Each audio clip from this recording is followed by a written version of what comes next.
When I wrote the following pages, or rather the bulk of them, I lived alone in the woods, a mile from any neighbor in a house which I had built myself, on the shore of Walden Pond in Concord, Massachusetts, and earned my living by the labor of my hands only. I lived there 2 years and 2 months. At present, I am a sojourner in civilized life again. I should not obtrude my affairs so much on the notice of my readers if very particular inquiries had not been made by my townsmen concerning my mode of life, which some would call impertinent, though they do not appear to me at all impertinent, but considering the circumstances, very natural and pertinent. Some have asked what I got to eat, if I did not feel lonesome, if I was not afraid, and the like.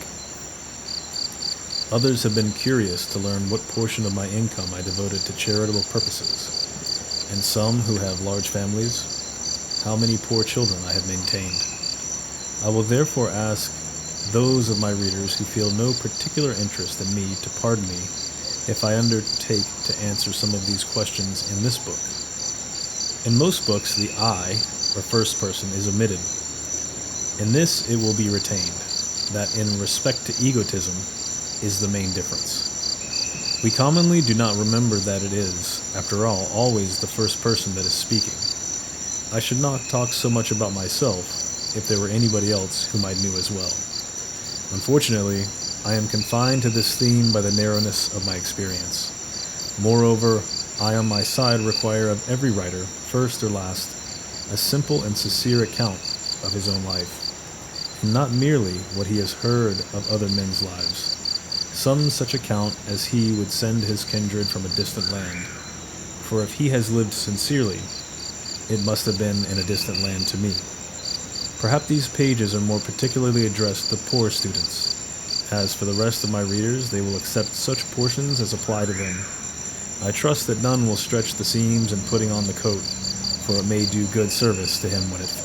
I would fain say something, not so much concerning the Chinese and Sandwich Islanders as you who read these pages, who are said to live in New England, something about your condition, especially your outward condition, or circumstances in this world, in this town, what it is, whether it be necessary that it be as bad as it is, whether it cannot be improved as well as not. I have traveled a good deal in Concord and everywhere, in shops and offices and fields. The inhabitants have appeared to me to be doing penance in 1,000 remarkable ways. What I have heard of Brahmins sitting exposed to 4 fires and looking in the face of the sun, or hanging suspended with their heads downward over flames, or looking over at the heavens over their shoulders until it becomes impossible for them to resume their natural position, while from the twist of the neck nothing but liquids can pass into the stomach, or dwelled chained for life